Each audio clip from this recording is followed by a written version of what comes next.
So I know we're dead in the middle of the NBA Finals, but as always, once the summer gets started, the offseason trade rumors run rampant. What's great about this offseason is that there are a ton of big name all-star level players that could end up on the move. And this means that with one big time trade, we could see a team's status completely change. We could end up seeing a team that's just decent become a legitimate championship contender overnight. So this video, I'm going to break down the 5 biggest stars that could end up being on the move this offseason. Let's start here with one of the most obvious, and it's Trae Young of the Atlanta Hawks. Look, Trae's had a pretty decent run here in Atlanta. He's made multiple all-star teams and even led them to one of their most successful seasons ever, getting them to the East Finals in 2021. And his numbers at this point in his career have been great. Though he hasn't been the best in terms of efficiency and defense, his 25 points and 10 assists per game were still impressive this past season. But things with him and ATL look like they're at a standstill. Since 2021, they haven't been able to get past the first round of the playoffs despite changing coaches and even adding another all-star guard on the roster in DeJounte Murray. And I think right now with Young, we question what his true role is on a championship contender. The question is simple. Is he actually a piece that a team should build around, or would he be more optimized as like a Robin to somebody's Batman? It seems like ATL's on the fence with that this offseason, so it makes sense for them to potentially shop him,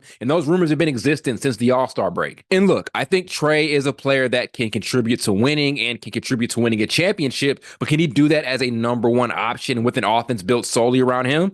I don't think so. So next up here is Julius Randle for the Knicks. Randle at this point in his career is a very, very divisive player, one of the most divisive all-stars in the entire league. Yes, the numbers are impressive, and it's hard to not vote him into a few all-star rosters when looking at his stat sheet. But there are a lot of questions about if it would be in the Knicks' best interest to retain him for next season. Even as a veteran, he still struggles on the defensive end, and he can be a ball stopper at times on offense, and obviously we know about his playoff reputation. So I don't think he's a bad player, but for the Knicks, I think it would make sense for them to move him out and swap him for pieces that can fit the best around JB and the others. He's making around $30 million a year, and he still has a ton of perceived value, so maybe coupling him with some other assets could yield a solid return for the Knicks as they look to build upon this current roster with the right pieces. Next up here is Zach Lavine of the Chicago Bulls. Injuries have totally killed what could have been an amazing era of basketball here in Chicago. I was super excited to see what Lonzo, DeRozan, and Lavine could do together in the long run, but since Lonzo got hit with a major injury that kept him out for years now, things have been super downhill. Injuries have also hit Lavine a bit too. This past season, he only played 25 games. When he's healthy, he's one of the most solid shot creators in the league, but it really does look like it's time for Chicago to close the door on this thing they've got now and go into a different direction. There really just is no upside at this point in time. So in my opinion, your best bet is to trade away arguably your best asset to get off to a good start with going into that newer direction. Now, there are some teams who may be reluctant to take him, which I hate because he's a great player, but it's true. He's not a great defensive player. He has an extensive injury history and also has a very limited amount of postseason experience. He and Bradley Beal are in a very similar situation. Last year, the Wizards traded Beal, who had impressive stats, but hadn't gotten deep in the playoffs and had an extensive injury history as well. And all of that seeped into his season for Phoenix as he never established rhythm for himself. So that's one thing to keep an eye out for. But I think for Chicago, it's in their best interest to begin a move in a different direction, especially with how reluctant they've been to explore the trade market the last few years. Another big name that should be on the move is Karl Anthony Towns. This is a move the Timberwolves need to make if they want to level up relative to last season. Cat, at this point in his career, unfortunately, is very confusing with his value to Minnesota. There are times where I watched him in the playoffs and felt that he was more of a liability than anything else. The fouling, the inconsistent shooting, the bad decision-making on offense, it's clear that he's not the right second option for a team that wants to win a title soon. Moving him, for one, saves a ton of money for Minnesota. They're pretty up there regarding cap space, especially with his contract, so moving him does give them some flexibility on the books. On top of that, trading him off the roster for maybe better depth, wing shooting, and ball handling, or maybe all three of those things could do a ton for this Wolves team. Their focus should be building this team around Anthony Edwards as much as possible, and that starts with moving Cat for just better pieces. And while I'm not a fan of his game right now, best believe that some team out there is going to value Cat's floor spacing and athleticism despite his limitations on both ends. Then finally, there's just Donovan Mitchell. These talks have been going on, honestly, since the day that Mitchell was traded over to Cleveland, which is just wild to me. And a lot of it is under this assumption that Mitchell never wanted to be here in the first place, which is just speculation. It may not even have any truth to it at all. But regardless, the first 2 seasons of him being here have just been okay. So for Mitchell, a lot of signs do point to him staying. He's up for an extension this summer, and from the rumor mill, it looks like he's ready to sign it. But that doesn't mean that teams won't do their best to try to put up their best offers to try to bring him in. The Lakers and the Nets are the biggest names right now that seem to be willing to make a move for him, and they do have very intriguing assets to deal away. The Rockets are even willing to package their number 3 pick to bring someone in, and Mitchell has definitely been a huge name that got some circulation within their offseason rumors. And he's probably the most sure thing out of any of the other big name trade targets this offseason. He doesn't have the defensive struggles and lack of playoff experience and performance as a Julius Randle or Zach Lavine. He's way more of a reliable star to have on your roster than a guy like Karl Anthony Towns. And his playing style and translatability isn't in question like a Trae Young. Mitchell is probably the most sure thing a team could get as far as trading for an all-star this offseason. So regardless of what we're hearing about his relationship with the Cavs, teams are still going to take a major swing at him. So there are a number of teams that will dole out offers for these players I mentioned, and even others that I didn't. Brandon Ingram, DeJounte Murray, those are other big names that could put on another jersey by the start of next season. So I'm expecting a lot of big moves this offseason as teams look to shake things up as far as title contention next year.